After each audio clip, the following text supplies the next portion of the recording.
Halo, salam sehat semuanya. Sebelumnya perkenalkan, saya Dinda Diva Malia, saya merupakan dokter muda yang sedang mengikuti kegiatan kepaniteraan klinik media di KSM atau bagian anestesiologi dan terapi intensif FK Unut RSUP Sanglah. Jadi pada kesempatan kali ini saya akan memaparkan materi terkait critical care medicine. Nah, jadi untuk critical care medicine ini pembahasannya akan membahas seputar perawatan pada ruang ICU. Secara definisi sendiri, di mana untuk pendahuluan, secara definisi untuk ruang ICU itu sendiri merupakan suatu ruang perawatan di rumah sakit yang dilengkapi dengan staf dan juga perlengkapan yang khusus, di mana ICU ini sendiri itu diperuntukkan bagi pasien-pasien dengan penyakit atau cedera atau adanya suatu kondisi yang menjadi penyulit yang mana berpotensi mengancam nyawa sehingga menyebabkan prognosis daripada pasien menjadi dunia. Adapun untuk ruang lingkup dari ICU ini sendiri, di mana pada ruangan ICU akan dilakukan observasi terhadap kondisi pasien yang dilakukan dalam waktu 24 jam. Jadi akan dilakukan pemantauan fungsi vital tubuh dan juga komplikasi yang mungkin terjadi secara ketat dalam waktu 24 jam tersebut. Kemudian di ruang ICU juga akan diberikan perawatan berupa bantuan dan pengambilan alih dari fungsi vital. Serta di ruang ICU akan diberikan terapi, baik itu medikamentosa atau supporting terapi, di mana untuk medikamentosa akan diberikan terapi sesuai dengan kondisi dan juga penyakit dari pasien. Selain itu juga akan diberikan terapi suportif seperti terapi secara psikologis baik kepada pasien maupun kepada keluarga. Untuk tipe-tipe dari ICU sendiri itu dibedakan menjadi beberapa tipe. Untuk yang pertama general ICU, kemudian cardiac ICU, medical ICU, kemudian surgical ICU, dan untuk perawatan intensif untuk bayi itu ada neonatal intensive care unit, dan untuk pasien anak-anak biasanya itu akan dirawat di ruang pediatric intensive care unit.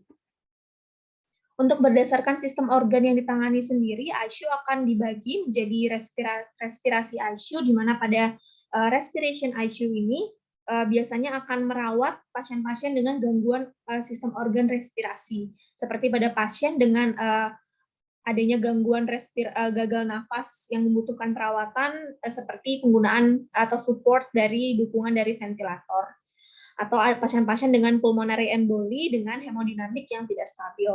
Kemudian bisa pada pasien dengan masif hemotisis dan juga pada pasien respiratory failure dengan imminent intubation.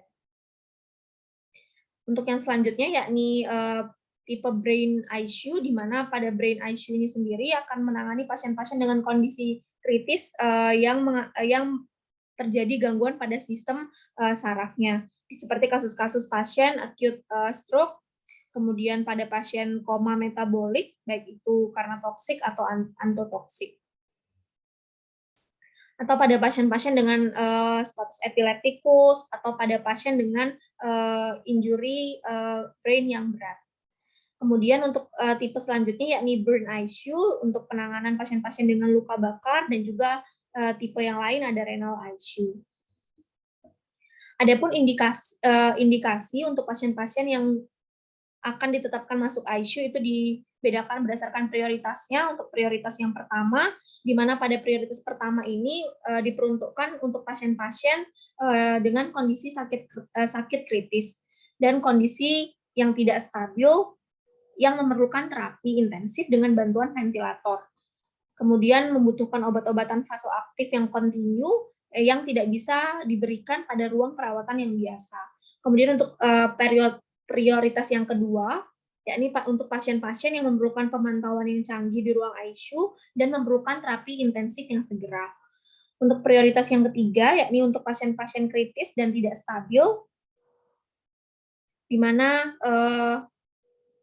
status penyakit pasien yang mendasari ini kurang mengurangi kemungkinan sembuh atau dapat memanfaatkan dari terapi intensif itu sendiri. Contohnya pada pasien-pasien dengan penyakit keganasan metastatik yang disertai dengan penyulit infeksi perikardial tamponade atau sumbatan pada jalan nafas. Kemudian untuk prioritas yang keempat, yakni diperuntukkan untuk pasien-pasien yang secara umum tidak memerlukan perawatan intensif seperti pada pasien-pasien bedah vaskuler perifer atau gagal jantung yang ringan, atau pada pasien-pasien dengan kondisi terminal dan juga irreversible. Contohnya pada keganasan dengan metastasis yang disertai dengan adanya multi organ failure. Adapun kemampuan yang harus dimiliki, kemampuan dasar yang dimiliki untuk menjadi salah satu orang yang memegang andil pada perawatan di ICU ini, yakni kemampuan untuk melakukan resusitasi jantung paru atau CPR, kemudian pengelolaan jalan nafas termasuk intubasi trakeal dan juga penggunaan ventilator. Selain itu, kemampuan untuk memberikan terapi oksigen, kemampuan untuk pemantauan EKG secara kontinu, pemasangan alat pacu jantung dalam kondisi-kondisi kegawat daruratan, kemudian pemberian nutrisi secara enteral maupun parenteral, dan kemampuan untuk melakukan pemeriksaan laboratorium khusus dengan cepat dan juga menyeluruh.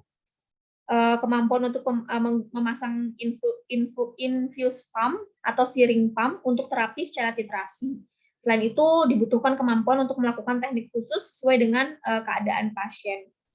Dan juga memberikan bantuan fungsi vital dengan alat-alat portable selama transportasi pasien gawat darurat. Adapun klasifikasi dari pelayanan di ICU itu sendiri dibedakan menjadi pelayanan primer, yang mana pada kelas ini, di mana diharapkan mampu melakukan resusitasi dan memberikan ventilasi bantu kurang dari 24 jam, serta mampu melakukan pemantauan jantung. Kemudian untuk yang kedua, yakni tipe yang sekunder, di mana pada ICU tipe sekunder ini, atau menengah, ini ditujukan untuk mampu memberikan ventilasi bantu lebih lama dan melakukan bantuan hidup lain tetapi tidak terlalu kompleks. Sedangkan pada pelayanan ICU tingkat tertinggi, yakni tipe tersier, yakni dengan mampu memberikan atau mampu melaksanakan semua aspek perawatan dan terapi intensif. Untuk manajemen ICU secara umum sendiri, yakni untuk yang pertama akan dilakukannya monitoring vital sign pasien selama dalam kurun waktu 24 jam, di mana kita akan lakukan pemeriksaan suhu secara berkala, tekanan darah secara berkala, saturasi oksigen dari pasien secara berkala, dan aktivitas kelistrikan jantung yang dinilai melalui EKG. Kemudian penilaian terhadap tekanan venus sentral, dan juga pemeriksaan gula darah, analisis gas darah, kemudian bagaimana status elektrolit dari pasien, dan penggunaan ventilator, dan pemberian resusitasi cairan, dan juga daftar terapi. Kemudian pada ICU ini sendiri juga akan dilakukan perawatan dan juga terapi kepada pasien, yang mana nanti akan dilakukan berdasarkan fast heartbeat yang akan dibahas selanjutnya. Kemudian untuk di ICU sendiri juga untuk mempermudah dari pemberian nutrisi dan cairan, itu akan dilakukan pemasangan akses intravena. Dan juga pada ICU ini sendiri juga akan dilakukan kontrol infeksi silang, yakni dengan menggunakan universal precaution, di mana pada tindakan perawatan yang dilakukan di ICU itu akan menggunakan alat perlindungan diri yang ketat dengan tujuan untuk mencegah daripada terjadinya infeksi, baik itu yang ditularkan dari pasien ke dokter atau perawat maupun sebaliknya. Nah, untuk terapi dasar dari ICU ini sendiri, yang mana biasanya dilakukan dengan mempertimbangkan berbagai aspek manajemen yang disingkat dalam terminologi atau abbreviation yang biasa dikenal dengan fast heartbeat.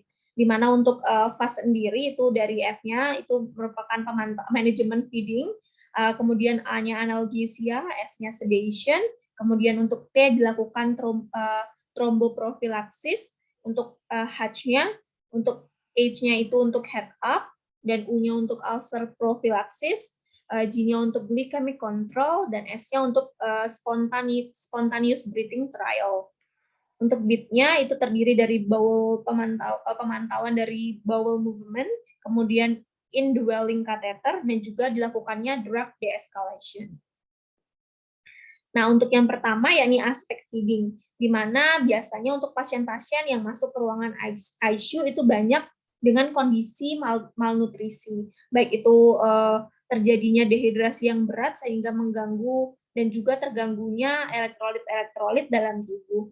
Oleh karena itu, pada ruangan ICU sendiri sangat penting untuk mengkontrol daripada nutrisi yang akan kita berikan kepada pasien. Di mana untuk pada normalnya target intake harian individu itu mencapai kisaran 20 sampai 30 kilokalori per kilogram berat badan. Yang mana kondisi ini akan dibalikkan atau dilihat lagi berdasarkan kondisi pasien, karena pada beberapa kondisi seperti terjadinya trauma atau terjadinya sepsis itu dapat meningkatkan kebutuhan dari intake harian individu yang mana ini bisa meningkat 2 kali lipat.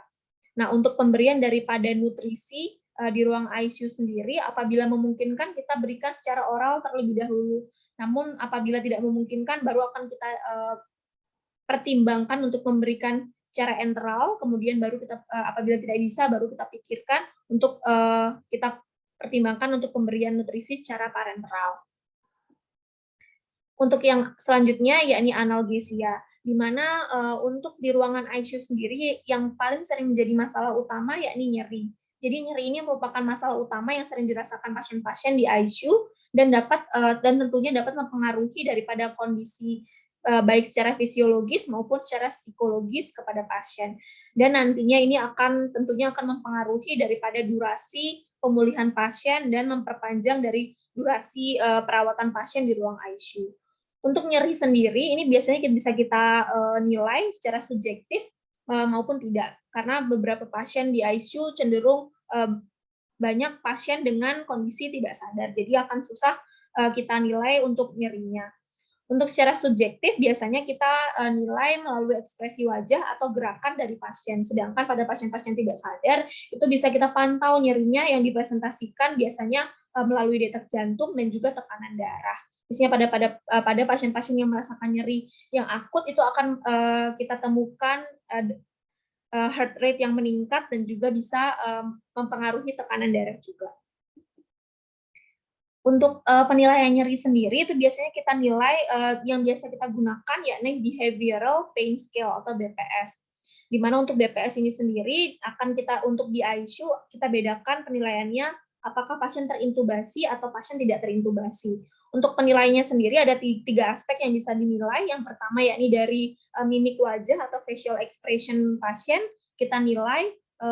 Yang kedua yakni dengan menilai daripada pergerakan lengan atasnya atau ekstremitas atasnya, dan untuk yang ketiga untuk pasien yang terintubasi bisa kita nilai dengan compliance dengan kompliasinya dengan penggunaan ventilator. Sedangkan kalau pada pasien tidak terintubasi itu bisa kita nilai dengan vocalization atau suara yang dikeluarkan oleh pasien.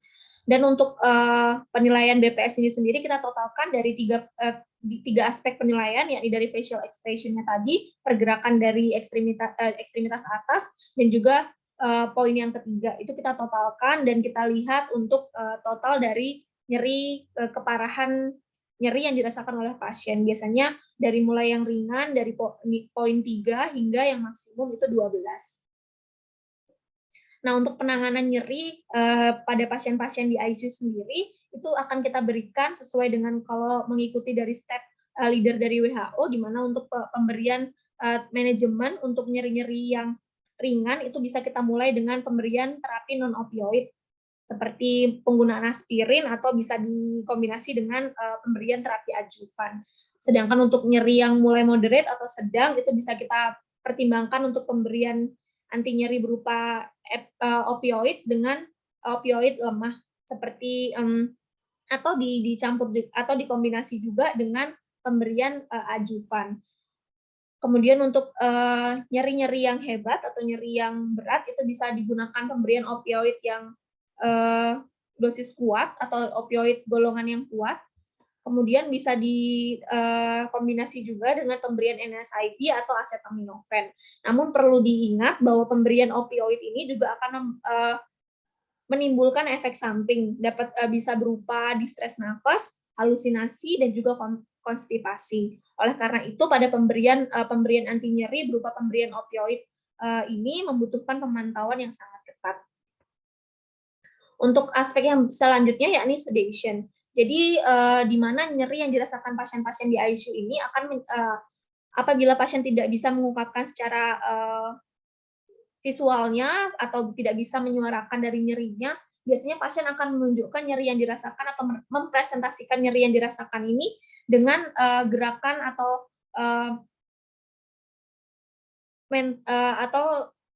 agitasi atau kegelisahan. Jadi sangat penting untuk memberikan medikasi yang memberikan efek yang menenangkan kepada pasien, misalnya pada pemberian sedasi. Nah, untuk pemberian sedasi ini sendiri sebenarnya tidak ada suatu studi khusus yang menyebutkan seberapa banyak dan berapa kali frekuensi sedasi yang bisa kita berikan. Namun di sini catatannya untuk pemberian sedasi ini sendiri harus dititrasi pada setiap individu. Dan juga kita harus melakukan kontrol agar tidak terjadinya oversedasi, karena pada oversedasi ini akan memberikan efek seperti peningkatan resiko dari vein trombosis, kemudian adanya gangguan pencernaan, kemudian hipotensi, polineuropati, dan juga bisa menimbulkan atau menyebabkan memanjangnya durasi daripada perawatan, dan juga tentunya akan meningkatkan daripada biaya perawatan selama pasien di ruang ICU tersebut. Kemudian untuk yang selanjutnya yakni tromboemboli profilaksis. Jadi untuk tingkat morbiditas dan mortalitas dari kejadian trombolifena ini pada pasien-pasien di ICU dikatakan sangat tinggi. Jadi berkisar 13 sampai 31% pasien akan mengalami tromboemboli atau trombolifena. Jadi sangat direkomendasikan untuk diberikan kepada semua pasien kecuali yang memiliki alergi atau kontraindikasi, itu bisa diberikan tromboemboli profilaksis dengan pemberian heparin secara subkutan. Namun perlu diingat pada pemberian heparin ini akan memberikan efek samping juga atau memberikan resiko berupa perdarahan. Jadi kita perlu memantau daripada resiko perdarahan yang dimiliki oleh seorang pasien dengan menggunakan improve scoring, di mana nanti apabila improve scoringnya lebih atau sama dengan 7, maka resiko perdarahannya tinggi. Sehingga apabila resiko perdarahannya ini tinggi, maka kita tunda dulu untuk pemberian medikamentosa berupa heparin. Mungkin kita bisa berikan pencegahan berupa pencegahan mekanik seperti lebih meningkatkan daripada mobilisasi pasien, seperti memiringkan atau menggerakkan pasien dalam beberapa jam, sehingga untuk mencegah secara mekanik, usaha mekanik kita berikan untuk mencegah daripada terjadinya tromboemboli. Kemudian untuk tromboemboli sendiri, kita juga bisa nilai apakah pasien-pasien ini memiliki, karena ada beberapa faktor resiko yang bisa meningkatkan kejadian daripada tromboemboli. Seperti kalau kita ringkas dalam trias Virchow, di mana untuk trias Virchow ini yang kita nilai yang pertama adanya status of blood, di mana untuk status of blood ini ada beberapa kondisi yang menyebabkan flow dari blood ini menjadi statis, seperti pada pasien-pasien karena pasien-pasien kurangnya mobilitas dari pasien atau adanya kondisi-kondisi seperti varicose vein dan juga venous obstruction yang menyebabkan flow dari blood itu sendiri menjadi statis. Kemudian untuk yang kedua yakni hypercoagulability dari blood, di mana pada kondisi-kondisi tertentu seperti kanker atau trombofilia dan juga beberapa inflammatory disease itu bisa meningkatkan daripada koagulabilitas dari darah pasien.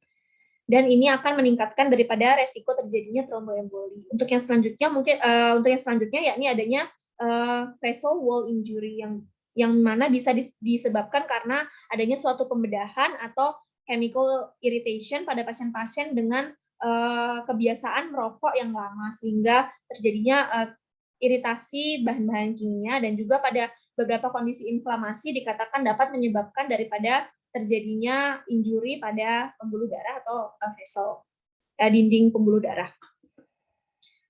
Nah, untuk menilai daripada resiko terjadinya tromboemboli vena ini bisa kita lakukan scoring dengan menggunakan scoring modifikasi PA2, di mana apabila prediction PA2 skornya ini lebih atau sama dengan 4, berarti kita bisa berikan profilaksis. Namun perlu diingat juga seperti tadi saya sebutkan, kita juga harus menilai apakah pasien ini memiliki resiko perdarahan yang tinggi. Apabila improve skornya atau resiko perdarahannya tinggi, maka kita tunda dulu untuk pemberian daripada profilaksis tromboembolinya. Untuk yang selanjutnya yakni tindakan head up, di mana kita posisikan pasien posisi Fowler atau semi Fowler, di mana kita posisikan pasien, kita tinggikan kepala dan juga dadanya itu 30 sampai 45 derajat dengan tujuan untuk mengurangi resiko reflux gastroesofageal dan juga menurunkan resiko pasien mengalami pneumonia nosokomial. Kemudian untuk yang selanjutnya yakni ulcer prophylaxis, di mana pada pasien-pasien pada kondisi-kondisi tertentu disebutkan dapat meningkatkan terjadinya ulkus pada gaster, yakni pada kondisi-kondisi seperti gagal nafas, kemudian gangguan koagulasi, dan juga pada pasien-pasien dengan yang mendapatkan terapi opioid, dan juga pasien-pasien yang memiliki riwayat ulcer gaster sebelumnya, dan juga pada pasien-pasien dengan stres yang cukup tinggi. Hal ini dikatakan dapat meningkatkan terjadinya ulcer pada gaster. Adapun terapi yang kita bisa berikan untuk mencegah daripada terjadinya ulcer pada gaster ini, kita bisa berikan antasida atau sucralfate atau antagonis H2 atau proton pump inhibitor.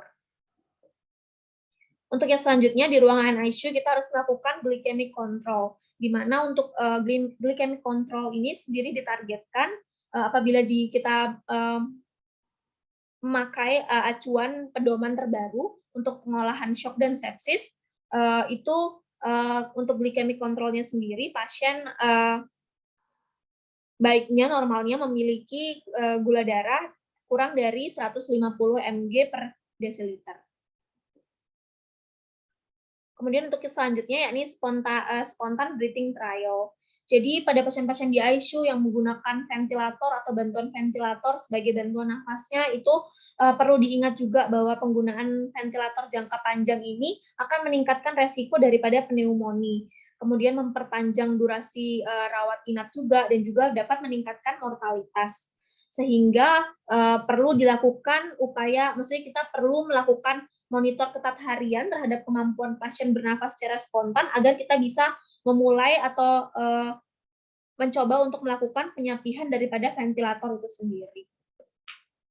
Untuk yang selanjutnya yakni kita lakukan monitoring yang ketat terhadap bowel movement, karena pada pasien-pasien di ICU biasanya akan mengalami karena berkurangnya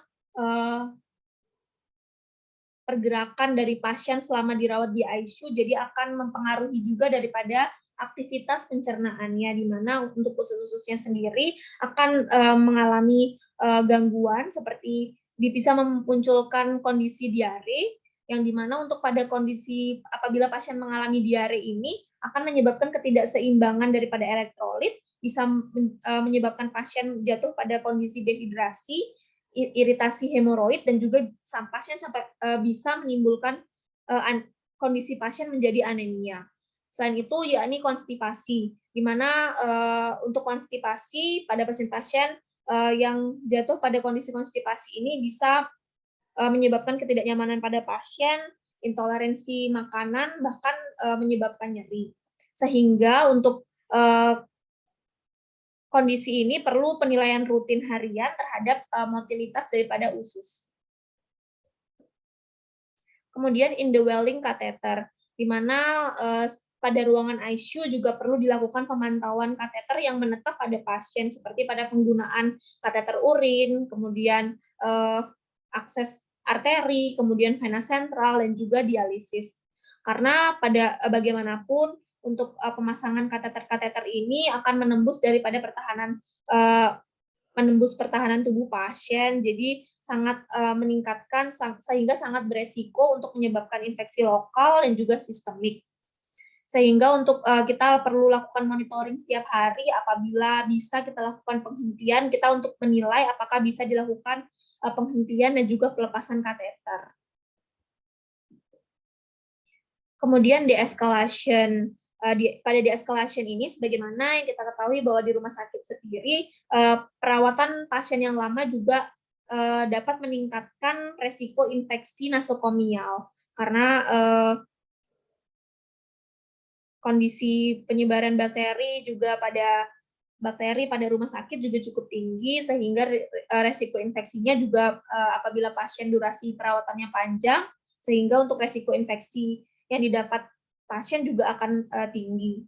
Sehingga perlu kita berikan terapi empiris berupa pemberian antibiotik broad spectrum atau spektrum luas. Nah, karena pemberian terapi ini masih luas pada awal-awal, jadi kita perlu melakukan tindakan de-escalation of antibiotik, di mana de-escalation of antibiotik ini dimaksudkan setelah kita memberikan terapi empiris berupa pemberian terapi antibiotik broad spektrum sebagai profilaksis, kita bisa lakukan, setelah itu kita bisa lakukan kultur darah untuk kita mengidentifikasi jenis patogen yang spesifik menyebabkan kondisi infeksi pada pasien tersebut, dan kita lakukan uji sensitivitas dan juga resistensi terhadap antibiotik. Apabila sudah kita temukan daripada jenis patogen penyebabnya, itu bisa kita lakukan konversi antibiotik menjadi spektrum yang lebih sempit, di mana tujuannya untuk meningkatkan efektivitas daripada pengobatan dan juga menekan daripada biaya. Inilah yang dimaksud dengan de-escalation of antibiotik. Adapun indikasi setelah itu, setelah manajemen untuk indikasi daripada pasien keluar dari ruangan ICU, itu yang pertama, prioritas yang pertama pada pasien-pasien yang tidak membutuhkan terapi intensif lagi, dan juga apabila terapi intensif gagal sehingga menimbulkan prognosis jangka pendek pasien menjadi buruk, atau pada pasien-pasien dengan kemungkinan hidup yang kecil bila